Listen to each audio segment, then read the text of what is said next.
May bagong bukas na coffee shop sa Tapat. I'll try it.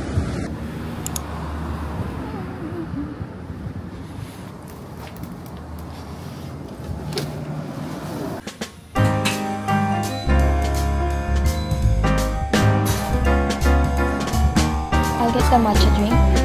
Matcha. Matcha drink? Yeah. Yes. Ice matcha ore. Matcha ore. Hi. And also, this one. Cake. Oh, thank you.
Magmo-Moss Burger muna tayo.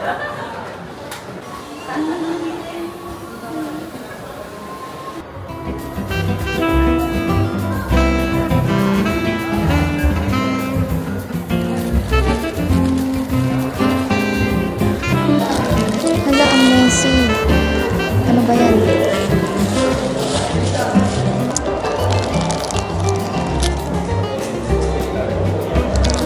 Masarap.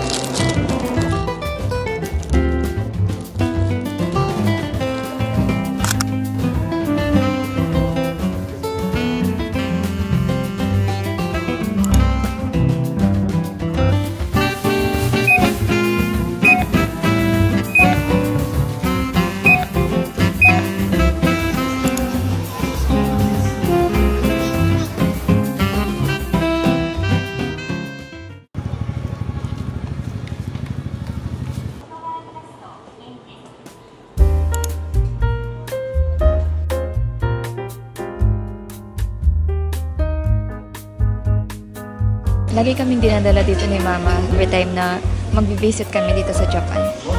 Yun nga lang, sobrang haba ng pila. Waiting time lagi is minimum 2 hours. Pero sulit naman kasi sobrang sarap talaga dito.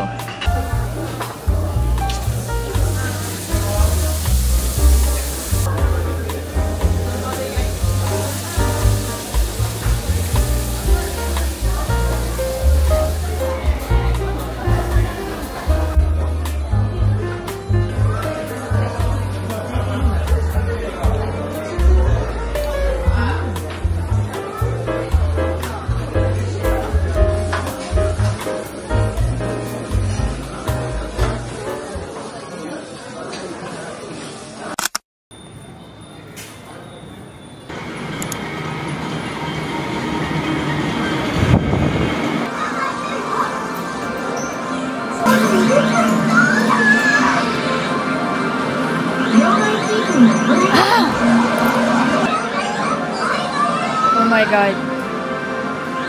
No.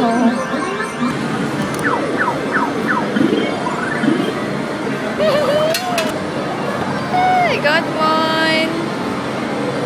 Masyadong... No.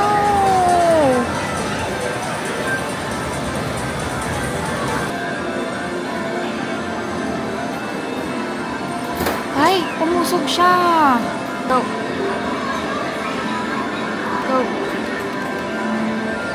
Kuhin mo yan. We got it. Yeah. Cute.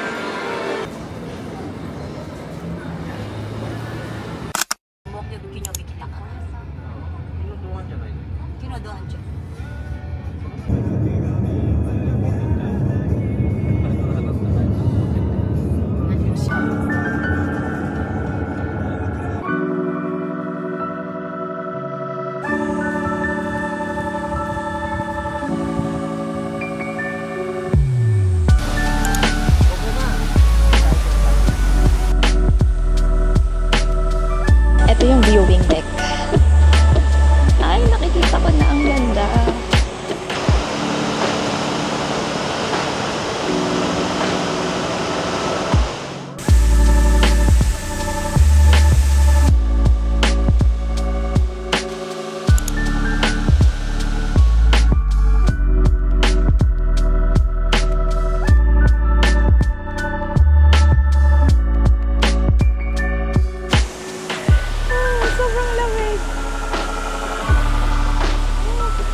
Nandun kami sa baba, hindi naman mainit eh. Malamig dahil sa falls. And yung water, sobrang lamig din.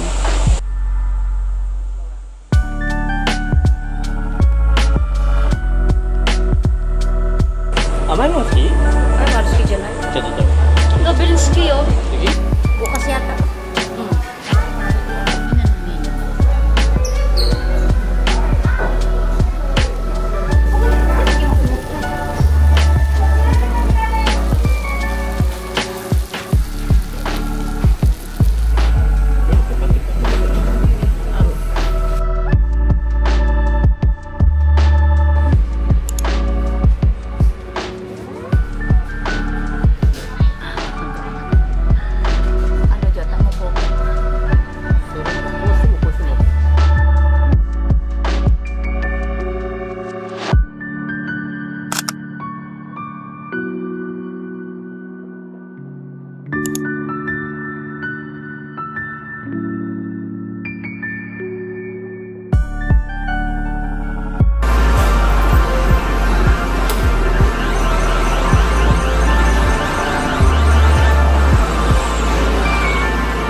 Oh, sugoi dyan! Mak! Max.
Thank you.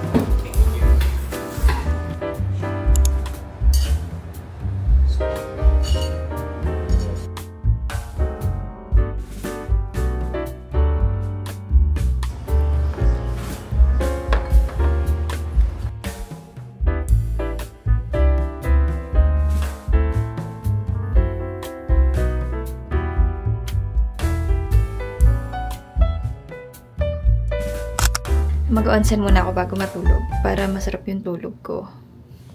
Mukha akong masahista! Let's go!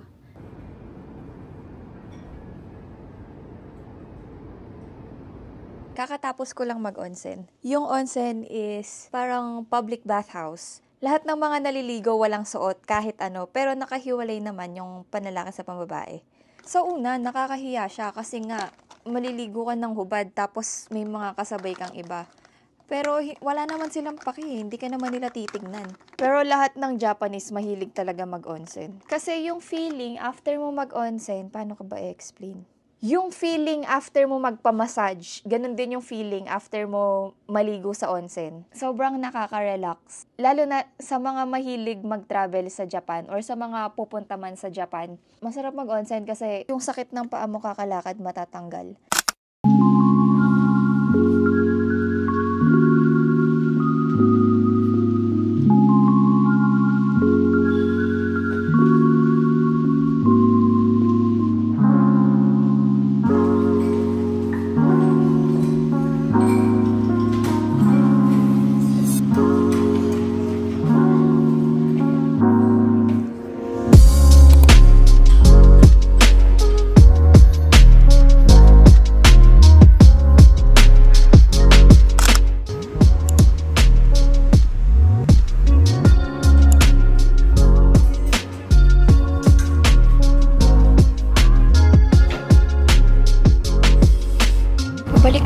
Hamachi. Nakalimutan ko, until 8 PM lang pala yung mall. Gutom na ako, hindi pa ako kumakain. Kaya, mag-yakiniku live na ako.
Orange. Orange? Tea? Tea. And orange juice. Yes, sir. Yes, sir. Yes, sir.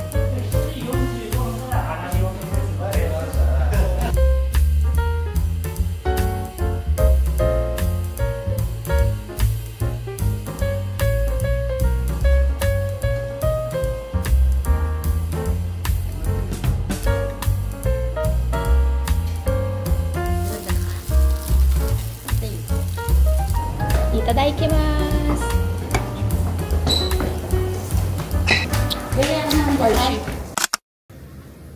May fireworks show sila ngayon. Ang tawag nila Hanabi. Every summer daw yun ginagawa. Manonood tayo.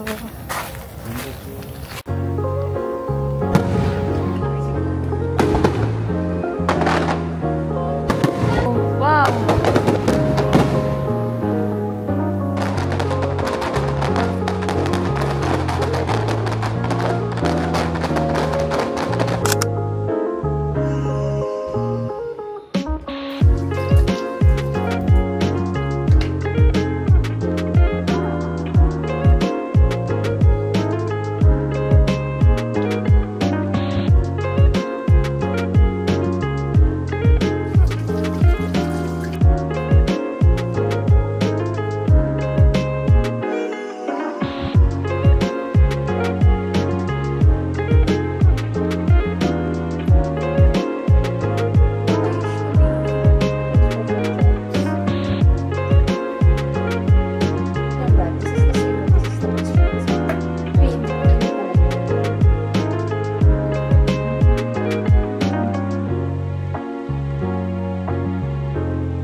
Kakatapos ko lang maligo.